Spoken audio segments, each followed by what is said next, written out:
Good afternoon. Here is the national news from BGI TV. Baba Bagede Imo TV. I am Sanut Olakomi Ajikade. First here the major headlines. $480 million Paris refund. Governors vow to stop payments to consultants.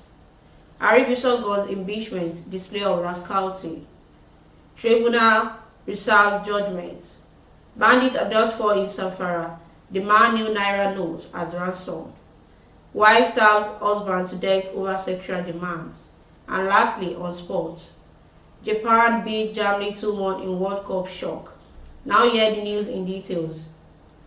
Governors of the 36 states of the Federation under the aids of Nigerian Governors Forum (NGF) vowed yesterday to explore all legal channels to pursue the $480 million Paris Club refund and ensure the state resources are not unjustly paid to a few in the name of consultancy. In a statement after the 8th teleconference meeting of the NGF, chairman of the Foreign and Sokoto State Governor, Aminu Tambuwa, said regarding the $480 million Paris Club refund and promissory note issued to consultants by the Federal Ministry of Finance and the Debt Management Office, DMO. The Forum remains resolute in exploring all legal channels available to it and ensuring the resources belonging to state are not unjustly or legally paid to a few in the guilds of consultancies. He also said that the Forum is continuing its goals to stall the proposed privatization of 10 National Integrated Projects NIPP by the federal government. He said that the Forum has instructed its lawyers to approach the Federal High Court, which at present has issued an order restraining all the parties in the suit from taking any step or action that will make or render the outcome of the motion or notice taken for the intercourtesy injunction negatory. Tambuwa said the effect of the order of the court is that respondent cannot proceed with the proposed sale of the power plants belonging to the Niger Delta Power Holding Company Limited, NDPHCL, under the hearing and the determination of the motion on notice for interlocutory injunction.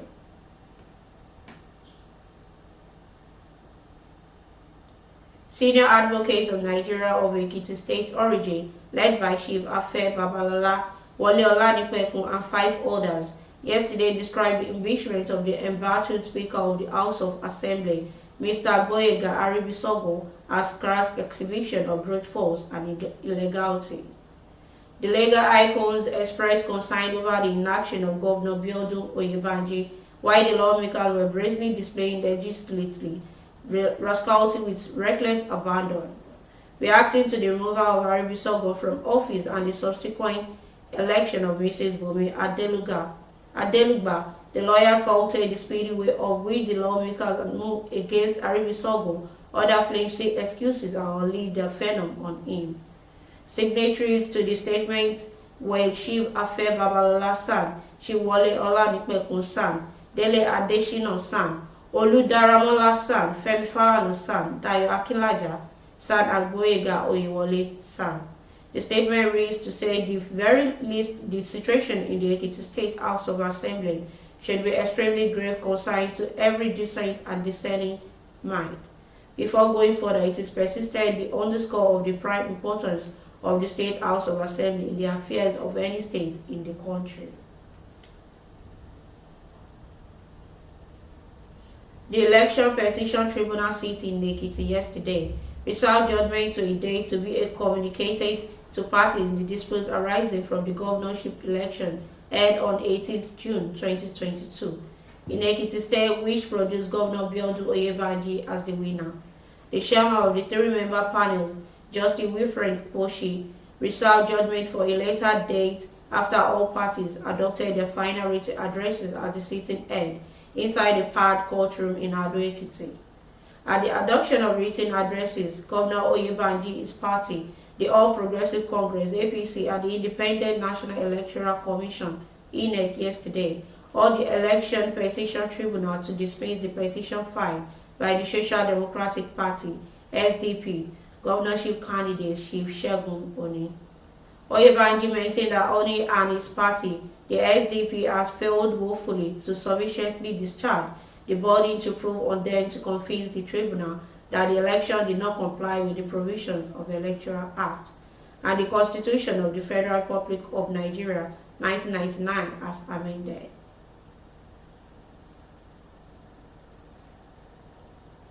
Bandits kidnapped 4 people in the Kolo village of Zamfara State, Guzau local government area, and refused to accept old notes as ransom.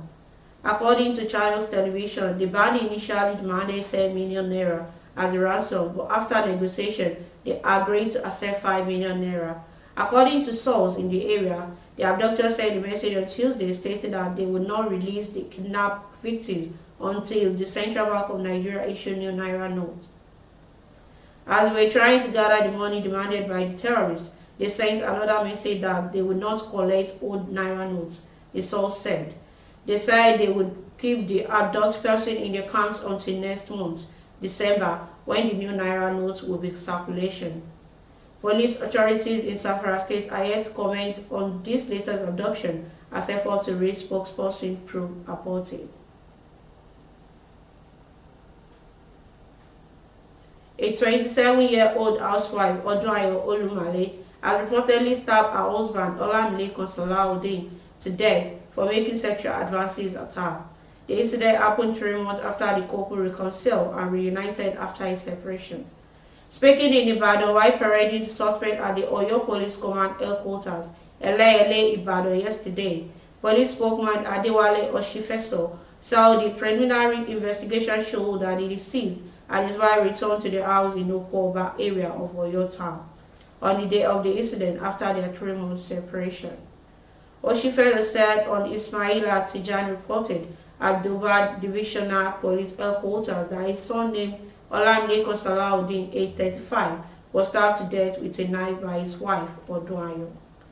It was gathered that the deceased made a move to have sexual intercourse with his wife, who rejected. A struggle ensued that the deceased collected and smashed his wife's phone in retaliation.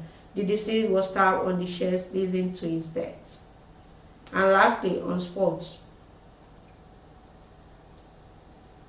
Japan stunned Germany 2-1 in their World Cup opener on Wednesday, punishing the 4-time champions for not taking their chances after they dominated the first half.